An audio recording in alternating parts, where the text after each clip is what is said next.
figure it out, right? I needed answers for my children when they ask these questions, or else you know what's going to happen? If I teach my children that the earth is 6,500 years and they go to science class and they find out that it is not, right, that it's billions of years old, what are they going to think? Tell me. We're Christians. We believe the earth is 6,500 years. There is proven science that it's billions of years old. So what are we going to think? Or is it millions? Sorry. Millions. The universe is 14 billion. I know this. Sorry. Okay. So what are they going to think? Help me out here. If Christians think this and it's wrong, what? You're crazy. Yeah. Christianity's wrong. Right. Oh, I'm going to now question all of Christianity, because this big thing that we stand on is inaccurate. And I want to say we cannot be scared of science, because science will never prove God wrong, okay? Never. You know who tries to prove God wrong? Atheist scientists, not science. Science doesn't prove God wrong. Scientists try to prove God wrong, okay? And we have to recognize that. That's human. So they'll try to get their answer someone else, whether it's the internet. You know what you do. You Google it. You go on social media with personalities who have like expert at telling things like this, or the science guy or whatever. And then there's public schools. Or even worse, there's public universities where atheist science and philosophers are waiting to get their hands on them. Next slide. Do you know this is the reason that 75, I know you've heard all different percentages. This is about 75% of students who go to college Christian, identifying as Christian, walk away from the church and Christianity by the end of school. 75. Think about how many that is. In this room, just this front half of this group would still call themselves Christian. And you know why? Because, do you know? I know. Because more than half of secular, what do they call them? Teachers, professors in college are atheists. More than 50%. That is statistically true. And they often try to make you feel bad for being a Christian. They make fun of you. They mock you. And so some walk away. There's different reasons people walk away. Maybe they don't want to be made fun of. Maybe they got talked out of it because of the intellectual evidence. When I was 18 years old and all I know was high school, right? And I'm being argued with by someone who went to school for at least 8 years and their life is studying, I can't win that argument, right? Yeah. So this is what we're doing today. All right, we're giving you the information so you can have this conversation. People say, and I don't know if you've ever heard like a parent or grandparent say, you don't need to argue about Christianity. Don't argue your faith with anyone. It's you just believe because we believe. And guess what? They want to argue, right? So why not have an answer? Because you're going to find yourself in a conversation where you need some answers. And what happens if you don't have them and they do? That's where the doubt comes. So, we're going to release any doubt. We're going to start today, okay? Okay. All right. So apologetics it consists of many things. There's a lot of questions. Oh, you know what? Let's go into, sorry, I didn't do that. The reason 75% of students walk away from Christianity in college. Next slide. Atheism is religiously promoted in college and the culture. More than half of the college professors have unfavorable views of evangelical students. We are evangelical students. I said it's mocked. Harvard, it's interesting because Harvard was actually founded on the premise that of learning and understanding the Bible, of Christianity, but now they're not. They're a secular school. Christian students aren't ready to defend their faith when those questions come up and they get made fun of. Parents and churches, unfortunately, give that emotional appeal to Christianity. Just believe, right? And there is an actual, we're going to go to scripture, why we are commanded to know and to be able to defend our faith. They don't know why Christianity is true because they've not been told. Christianity feels good. How many of you here have had some experience with the Lord, whether you've been healed, you've seen someone healed, you've felt His presence, you felt peace from it? See, that's good. That's good. Praise God. But there's also understanding it and the why, right? Why Christianity is true. So, and peer pressure. They don't want to be seen as a Bible thumper, or like we talked about the volitional thing. They want to do their thing. So, I wanted answers. I discovered Frank Turk. We can go to the next slide. This is a gentleman who has an entire program. He does apologetics. I mean, it's pretty big. And so this is one book he wrote. He's written a lot of them. He's got workbooks and workshops. I'm also teaching the apologetics course For the Bible training classes at church right now, it's 8 2-hour classes, so 16 hours of apologetics. I'm actually teaching it out of a different book of his called, it's Crime, Stealing from God. Oh, I have it right here. But it's Stealing from God, and it uses the acronym CRIMES to argue all of the arguments that atheists have against Christianity. We can take them and turn them around on them and show them why that actually makes God real. The arguments are causality, and really the cosmological argument, which is what we're going to talk about today. Then reason, intelligent design or information, morality, evil, and science. Atheists use all of these things to try to prove that God isn't real, and we can take literally all of them and turn their logic right back around on them and show them why that exact thing shows that God is real. So we can go to the next slide. We're just going to quickly officially define apologetics, and if you're taking the pictures, here's the one. It's a defense of the Christian faith, and it uses reason, logic, and it's an intellectual defense. And the next slide, 1 Peter 3:15 tells us to always be ready to give a defense to everyone who asks you a reason for the hope that is in you. Always be ready to defend it. The hope that is in you is Christ. And then 2 Corinthians 10:5 says we are destroying sophisticated arguments. I like that because it's truly sophisticated when you have someone who's like a doctorate, has a doctorate in these things, and is taught. Do you know maybe most, but a lot of religion professors in secular schools are not Christian, they're atheists. They're just teaching religions. And that's actually really dangerous because they know what they're talking about, but they don't know everything. They don't know the truth. So we're destroying sophisticated, high-level arguments and every exalted and proud thing that sets itself up against the true knowledge of God. And we are taking every thought and purpose captive to the obedience of Christ. I know traditionally in the church we use this for our own thought life, and that is perfectly fine. But this was actually intended to say we are going to argue against people who don't believe that Jesus is the way. And we're going to take those captive, and we're going to defend the gospel. So you have Matthew, Mark, Luke, and John. Do you know the gospels are apologetic? They're telling the story of Jesus and why it's true. And specifically the gospel of Mark is an apologetic gospel. Mark is considered the most, I guess, or an apologetic gospel because it's the shortest. It shows a lot of miracles. Shortest meaning it's quick. It moves quickly. It doesn't go like through everybody's thought process and why, and it doesn't do all the stuff that I like John because I love how John thinks. He's so like emotionally calls himself the one that Jesus loves. He reminds me of some people I know. Do you know what I mean? I like John. But Mark is an apologetic gospel. He said this, and this. That's why this is the gospel, and this is why it's true. Right. Now you can believe by reading this. Right. So that was the point of the Gospels. And also, just so you know, I'm going to go over this time. And also Paul, he actually, that was a really loud gulp. Did you guys hear it? It was like, Paul actually he was the apostle known for doing apologetics more than anybody else. That's what his job was, to go around and tell why the gospel is true. Okay, to defend the gospel. So there really are atheists out there defending their stance, so why shouldn't we defend ours, right? Right. So I was educated at a Christian university, and I took what's called the origin of the cosmos, which has to do with the beginning of the universe. And what I didn't learn there, though, and didn't know until taking Dr. Turk's course, is that atheist science, this is really interesting, I find. Okay, here's where it starts. You ready? Atheist scientists used to rely on eternal universe theory to disprove God. So you hear the words eternal universe theory. So they used to theorize that the universe was eternal. They didn't have scientific proof, but they had a bunch of reasons why, right? So here it is. I want to make sure not to get ahead of myself. I want to wait to explain it. But they used the fact that they thought the universe existed forever to defend their belief that there was no God. When I get to the definition of causality, somebody make sure I remember to tell you why that doesn't work, okay?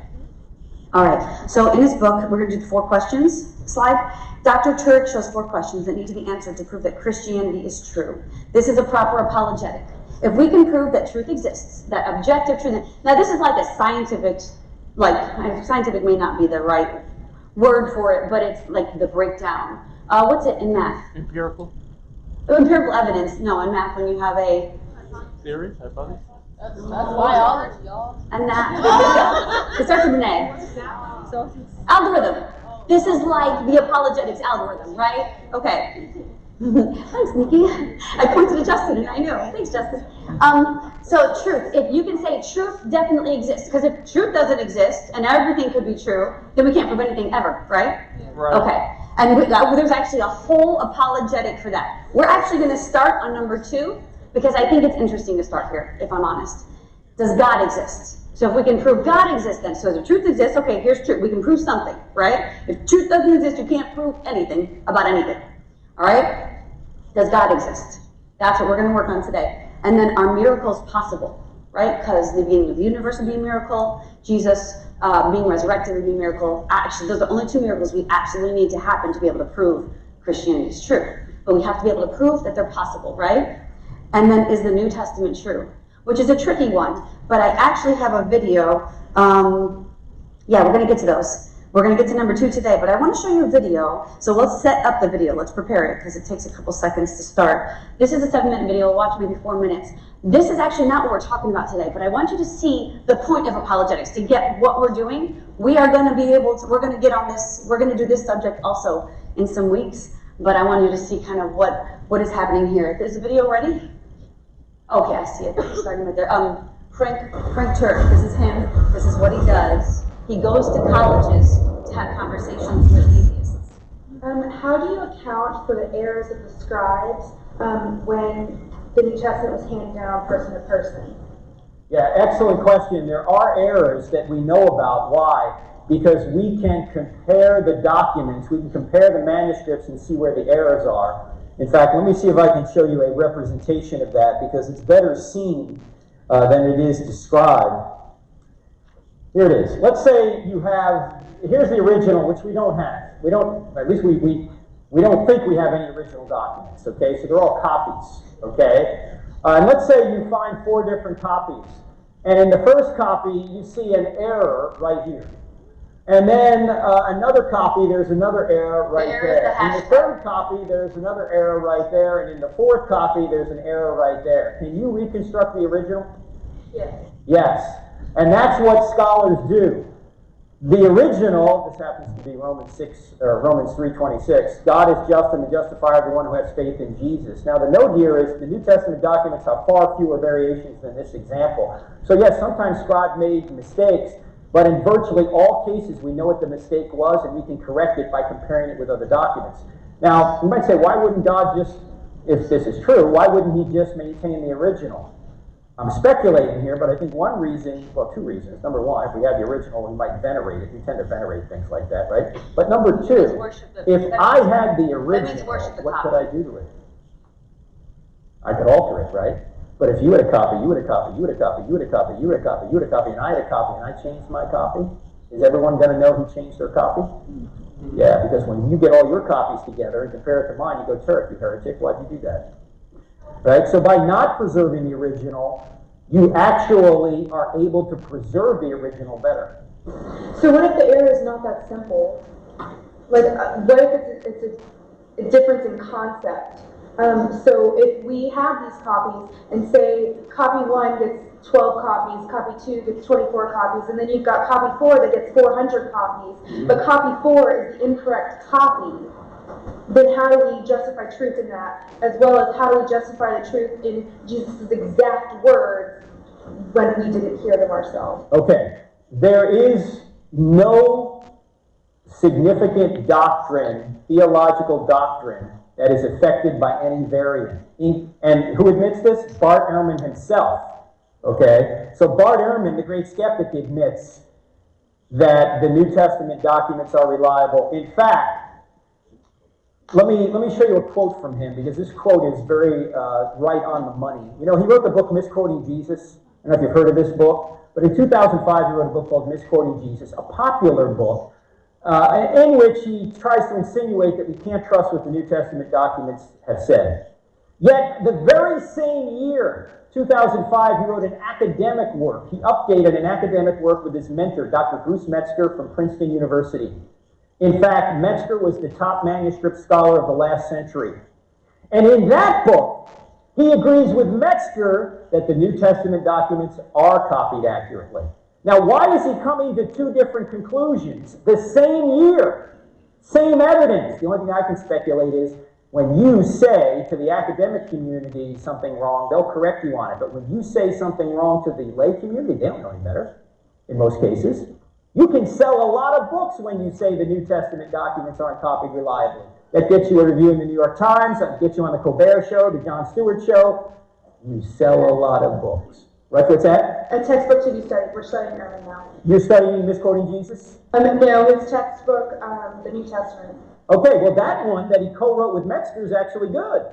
But this one, now here's what he says. This is in the appendix of the paperback version, so this comes out a year or two later from the original Misquoting Jesus.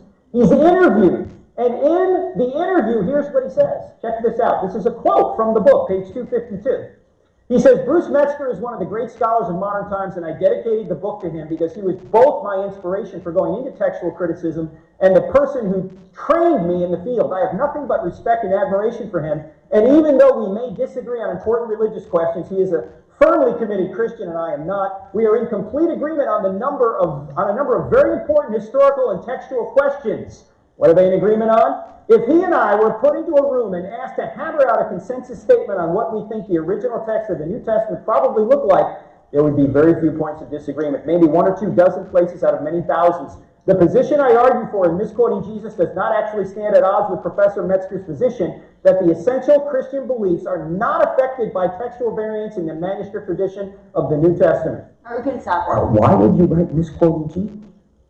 I know it's a little long, but do you see how much goes into all of this? You named one guy who was the top scholar for the New Testament documents in the world.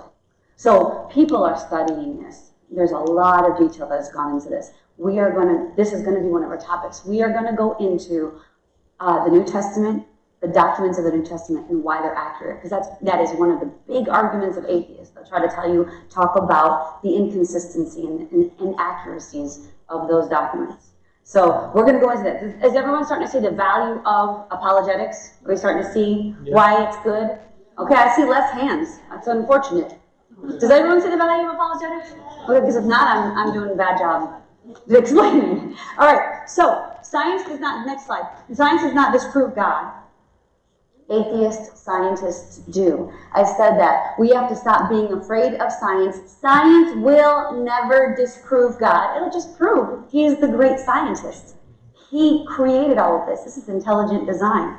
So we need to just don't be afraid of science. Everyone say, I'm not afraid of science. I'm not afraid of science. Does anyone know anyone, especially like parents and grandparents and people like that seem almost afraid of science? Like they think that like if you get too far into science, it's against Christianity. Oh, well, praise the Lord. Good. That or you're just not being responsive. All right, another slide. There's an extremely important scientific law, the law of causality. Does anyone here know what is the law of causality? Anyone know? Does anyone know? The law of causality. Okay, interesting. Don't forget to talk. I will. Soon, thank you very much for the reminder. As soon as we define the law of causality, we will. Which second?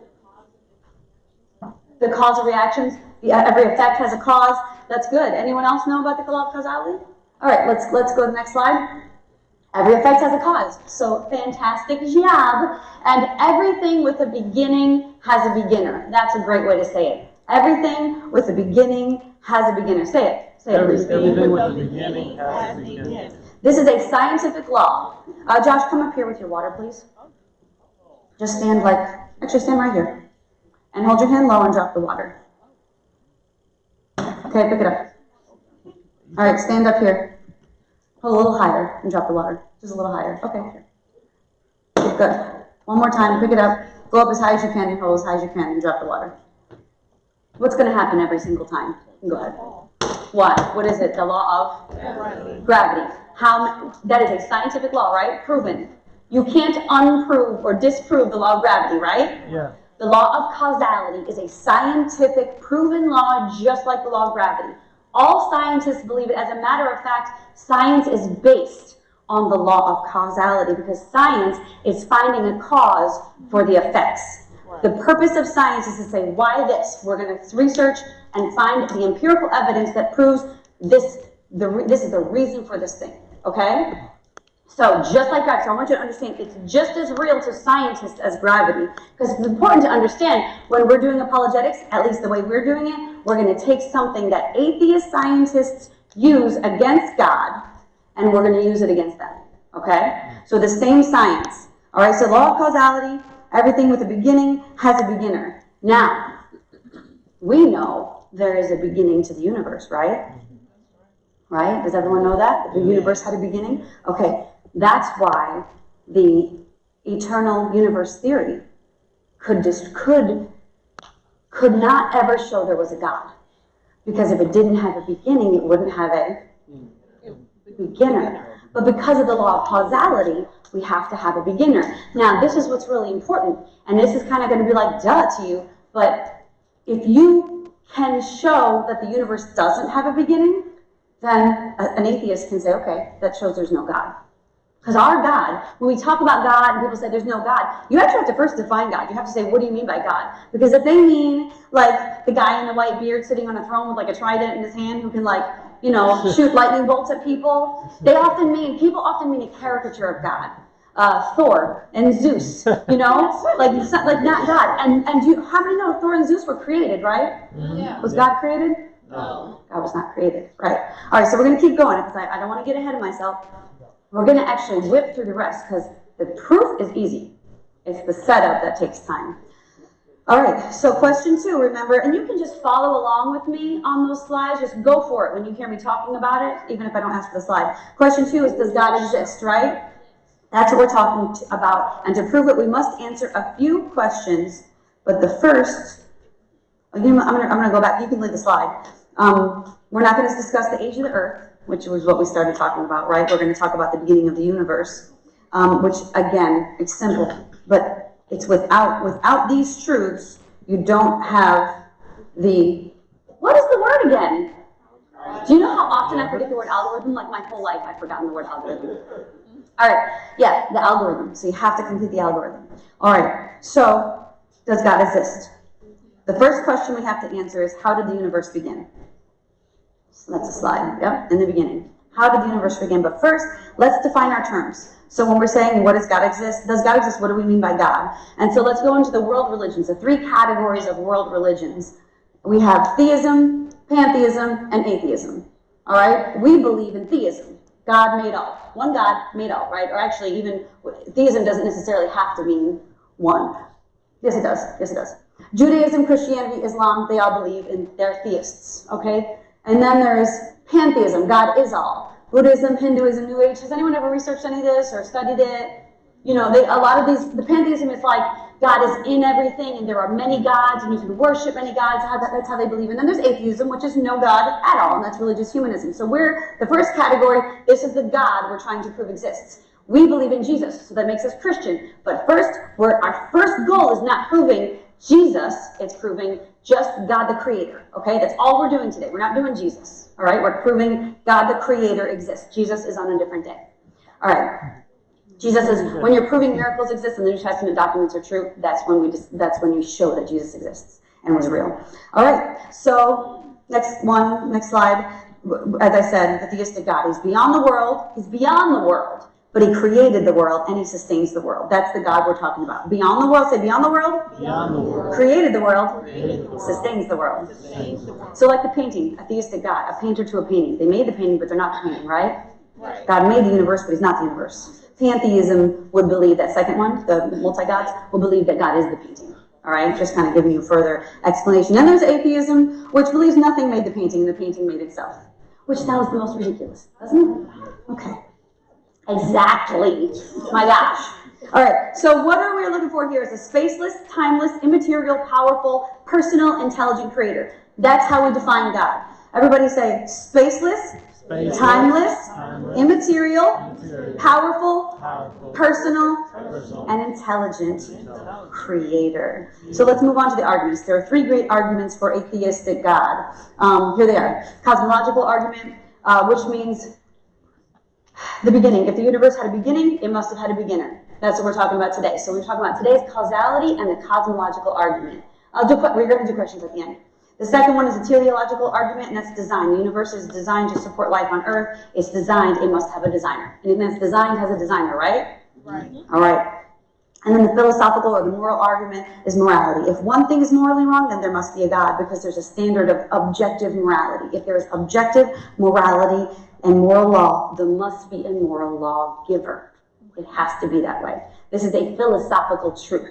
I'm not suggesting it to you today. This is agreed upon by all philosophers, whether they are theologians or atheists throughout time. Okay?